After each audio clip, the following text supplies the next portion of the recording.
teman-teman, selamat datang di channel Grid Auto. Ini dia Wuling Cloud TV. Jadi Wuling di Indonesia udah menghadirkan beberapa mobil listriknya ya. Mulai dari REV, lalu ada Bingo EV, dan terakhir mereka memperkenalkan ya. Jadi dia belum menjual tapi baru memperkenalkan yang namanya Cloud TV. Jadi udah lengkap tuh, A, B, C ya. Nanti mungkin ada D, E, F sampai Z ya. Untuk rangkaian mobil listriknya kita nggak tahu. Dan seperti apa sih detail dari Cloud TV ini? Ini deh videonya.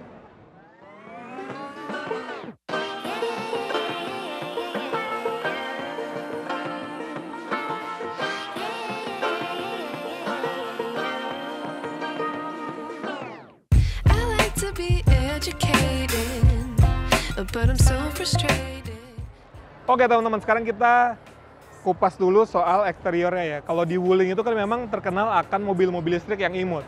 Kita tahu REV, bodinya, dimensinya kecil gitu, agak-agak imut. Lalu yang kedua ada Bingo EV yang memang bentuknya bulat-bulat. Nah, si Cloud TV ini juga secara bentuk memang dia lebih membulat ya. Jadi nggak ada unsur-unsur tajam-tajam yang memang kesannya imut. Apalagi kalau kita ngeliat dari warnanya. Ini warnanya juga lucu banget ya. Dia agak-agak putih kecoklatan gitu, mirip sama kayak si Bingo EV. Dan kalau kita ngeliat modelnya, ini adalah DRL-nya, jadi lampunya langsung menyatu dari pinggir ke tengah. Lalu di sini ada sennya tadi kalau lagi nyala, dan lampu utamanya ada di bagian sini udah proyektor ya. Bahkan kalau teman-teman perhatikan lebih detail, di sini ada cornering lamp teman-teman. Jadi kalau kita misalnya lagi ngesen atau sudut setirnya belok, dia akan menyinari sudut yang gelap ketika belok. Dan awalnya saya ngira ini adalah, apa coba?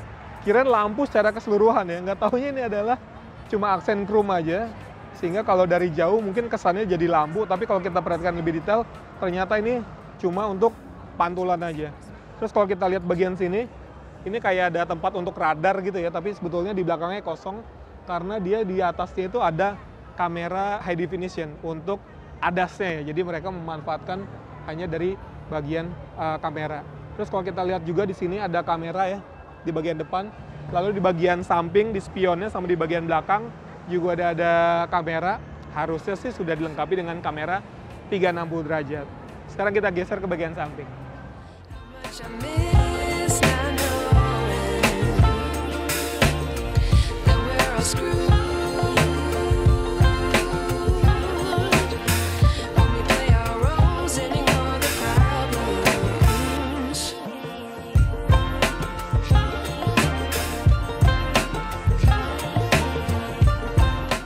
Nah, kalau kita lihat secara dimensi memang ini lebih besar dibanding Wuling Bingo ya. Jadi kalau secara panjang dimensinya 4 meter lebih, 4,2-an, 4,3. Dan memang ini bisa jadi lawannya sih kalau di BYD ada Dolphin gitu ya.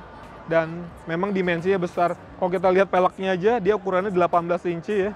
Jadi gede banget, dibalut dengan ban 215 55R18. Dan ini dia modelnya yang pelek alloy, palang 5, kombinasi antara hitam dan juga polish. Nah, di sini ini adalah port untuk AC. Jadi dia GBT ya teman-teman, sama kayak REV, sama kayak Bingo gitu ya. Terus dia udah fast charging belum? Udah, tapi bukan di sini. Ada lagi nanti tempatnya saya tunjukin. Dan untuk tuas pintunya ya, dia modelnya yang ini kalau kuncinya kebuka dia akan keluar seperti ini. Jadi mirip sama Hyundai Ioniq 6. Tapi kalau misalnya kita kunci, dia bakal rata sama bodinya ya.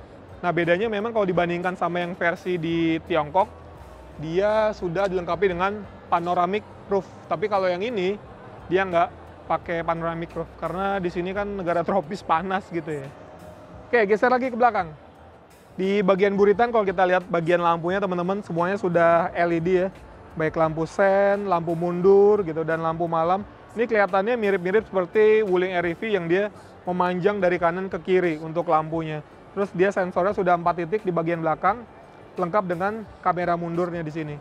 Dan untuk bukanya, ini sudah power tailgate teman-teman. Wah, jadi lebih praktis untuk buka tutupnya. Dan kalau kita lihat bagasinya ya ini sih lumayan gede. Ini karena posisinya direbahin banget ya. Sebetulnya kalau agak tegakin, dia bisa memuat yang lebih banyak lagi barangnya. Dan ini lihat deh. Wow, ya. Ini bayi ditinggal di sini juga hilang nih. nggak bakal tahu gitu ya kalau bayi lagi tidur. Bayi Dan- apa bang? Bayi dinosaurus, Sapi. bayi sapi. Dan ini teman-teman bisa dipindahin ketika teman-teman pengen bawa barang yang ukurannya lebih tinggi gitu, supaya dia bisa lebih muat lagi. Ini jadi ada 2 tingkatan ya. Tapi ya di sininya jadi agak naik. Dan kalau teman-teman mungkin mau bawa barang yang agak panjang, nah ini kita coba rebahin ya.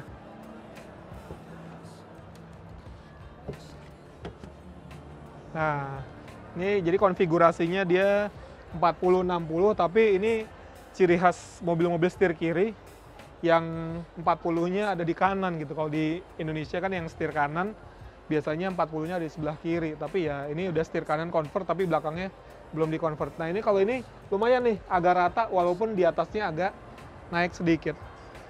Oke lah ya.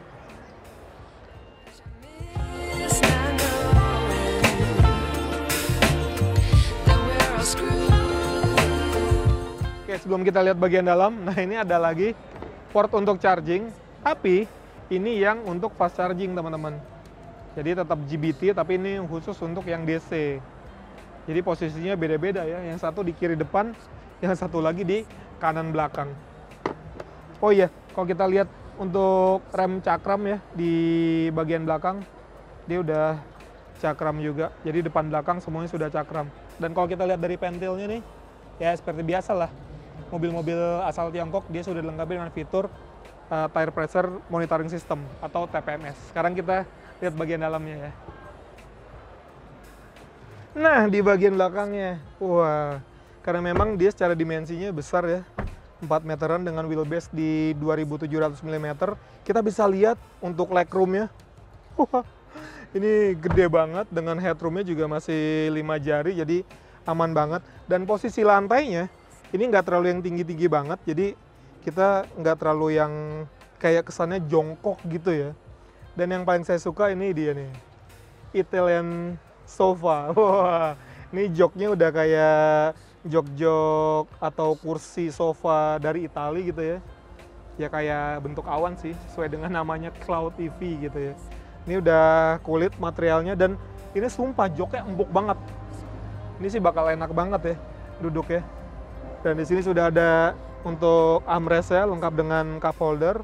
Lalu di tengah juga ada kompartemen untuk naruh smartphone misalnya. Dan port USB Type A.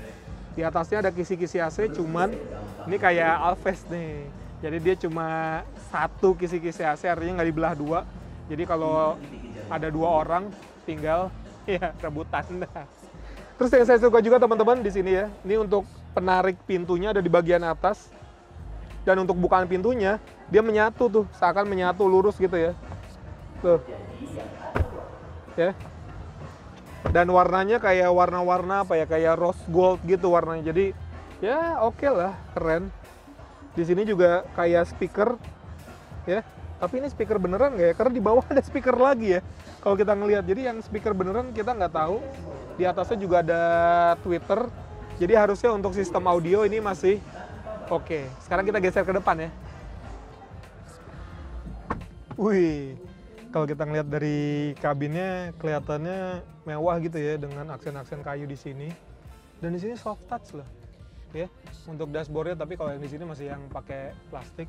Terus dia cup holdernya ada di bagian atas persis gini. Jadi kalau mau taruh minuman, dia ada di bagian atas. Lalu kalau di sini juga ada 3 cup holder ternyata. Ya, kalau di sini gambarnya dia bisa buat tempat kopi atau cup noodle gitu ya. Tuh ada gambarnya tuh, ada chopstick ya soalnya. Terus di sini ada kompartemen lagi buat naruh smartphone juga bisa karena udah wire charger ya. Terus di sini ada kompartemen lagi yang tertutup. Di bawah juga masih ada kompartemen lagi besar dan ada 2 port USB ya, Type A, satu untuk ngecas, satu untuk data. Karena nanti di sini ada layar infotainment ukurannya besar, 15 inci teman-teman di bagian tengah. Sementara untuk di bagian depan panel instrumennya 8,8 inci gitu. Setirnya ini agak-agak beda meskipun dia tetap pakai yang palang 2, tapi di bawahnya udah flat bottom ya. Sehingga kalau misalnya ini posisi duduknya kan agak tinggi ya. Ini juga udah elektris ya. Oke, tuh. Jadi kalau misalnya pahanya agak gede, dia supaya pas belok dia nggak mentok ke bagian bawahnya. Nah kalau teman-teman tahu si REV atau si Bingo EV, dia kan pakai tuas putar untuk transmisinya. Nah kalau ini dia ada di bagian sini ya. Tuh, jadi kalau RND-nya pakai ini, P-nya dia tinggal tekan. Sementara untuk di kanannya dia untuk lampu, lalu untuk sen sama untuk wiper jadi satu di bagian kanan. Nah kalau untuk ini ada beberapa tombol sih, kanan untuk audio, lalu kiri sepertinya untuk cruise control ya. Cuma kita belum diinfo lebih jelas karena memang informasinya nggak terlalu banyak teman-teman dari Wuling Indonesia. Mereka hanya memperkenalkan aja untuk saat ini. Lalu setirnya, wow ini asik nih. Sudah bisa tilt dan teleskopik, cuma posisi terendahnya ini masih agak tinggi kalau menurut saya. Tapi memang tujuannya adalah supaya si panel instrumen ini dia nggak ketutup sama si lingkar setir. Bagian atasnya ada untuk lampu, ya, sama hazard tetap ya, ada di bagian atas. Ini mirip sama REV, gitu. Terus joknya juga, ini asli empuk banget sih, enak ya. Ini untuk apa ya? Oh, ini untuk kisi-kisi. Saya kira buat naruh kartu. Oh ya, sekedar info juga teman-teman. Jadi untuk motor listriknya, meskipun belum diinfo secara lengkap, tapi kalau kita ngeliat spek di luar ya, dari Bojun itu dia ada beberapa spesifikasi. Kalau untuk motor listriknya dia pakai yang 100 kW atau sekitar 134 dk dengan torsi 200 Nm. Lalu untuk baterainya itu ada yang sekitar 50-an kWh. Itu bisa jarak tempuhnya sekitar 460 km. Tapi ada lagi yang sampai 505 km, tapi kemungkinan besar itu baterainya jadi kapasitasnya lebih besar. Tapi itu juga berdasarkan kemungkinan besar sih CLTC ya. Jadi kalau dengan standar WLTP harusnya dia bisa lebih rendah lagi untuk jarak tempuhnya. Ya nantilah kalau mobilnya memang sudah diluncurkan secara resmi, paling cepat kemungkinan sih Gias kali ya, karena kan Bingo EV-nya dia baru diluncurkan. Jangan sampai nanti Bingonya ketutup sama si Cloud EV ini. Tapi kalau menurut teman-teman nih, kalau ini kan mobilnya setara dengan si BYD Dolphin misalnya. BYD Dolphin baru diumumkan harganya itu 425 juta. Nah, kalau menurut teman-teman dengan spek ini ya, motor listriknya 100 kW, torsi 200 Nm, lalu fitur-fiturnya misalnya ini udah ada ADAS, lalu panel instrumennya juga di sini, layar infotainmentnya juga besar gitu ya, terus ada wireless charger dengan bodi yang besar ini. Berapa sih harga yang cocok buat si Cloud TV ini? Sampaikan di kolom komen ya. Oke teman-teman, terima kasih sudah menonton video ini. Sampai jumpa di video-video selanjutnya.